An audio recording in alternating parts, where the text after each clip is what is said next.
Good morning, Koy. Pa 13 days na namin ngayon, Koy. Maganda ng kuberta. Simula na yung meeting ng taga shipyard. Okay na.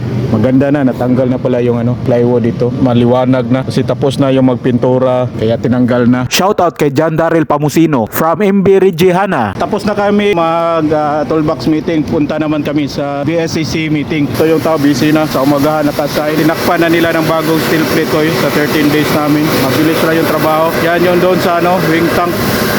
Yun ang penetration niya kaya sunog yung pintura. Pero yan, pinturahan naman ulit. Maganda na yung top plate yun. Hanggang doon na.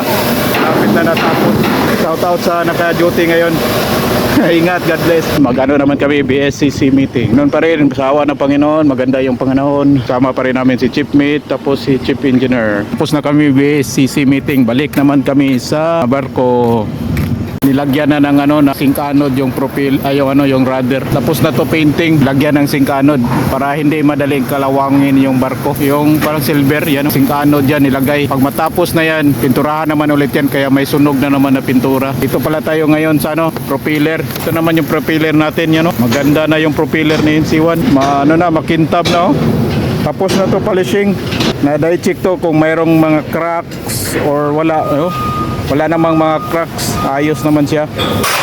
Ito yung single screw fixed pitch propeller right-handed. Pag mag-atras ka, iikot ito ng counterclockwise. Kapag mag-abanti naman, opposite naman, clockwise naman. I-install na to, dapat kahapon pa to i-install ko. I-install ngayon. Polish na din to, maganda na. Parang gold na. Na to ng chin block, tapos isabit doon, ilagay doon. Ako ito yung sa 13 days na namin dito sa shipyard. Ganda na, tapos na pinturahan. Yung pintura na yan na sunog, pinturahan ulit yan kasi may hot works dyan. Ito pala yung ginagamit na mga pintura. Naubos na, mga lata na lang to. Yung Chugoku marine paint, marami to, mga nasa kulang-kulang sobra to 1 milyon. Maliit lang to pero milyon din nagastos ng pintura dito. Ito yung drop mark namin, malalaman kung limsol mark, malaman kung loaded ka ba. Yung taas tapos baba yan, about thruster yan. Tira namin dito yung anchor chain, tinanggal na yung nilapag na yung anchor chain. Shoutout kay Sir Cramsip Apam. Yan, ito na yung angkla niya. Kay Sir Leogene Bustamante Nuga from Genesis Contractor. Malaking clearance na. Shoutout sa Tagbuster, Captain Samuel Sumiguin, Martinez Christopher from Evergreen Ship, Richard Buaquinya Bahadi. Shoutout kay Captain Alfredo Salvador from Rodi Flores. Kung nagustuhan mo yung video, baka naman please like and follow para updated ka sa sunod nating video. Thank you for watching. Sharing is caring. Peace. Ingat. God bless. Butas niya.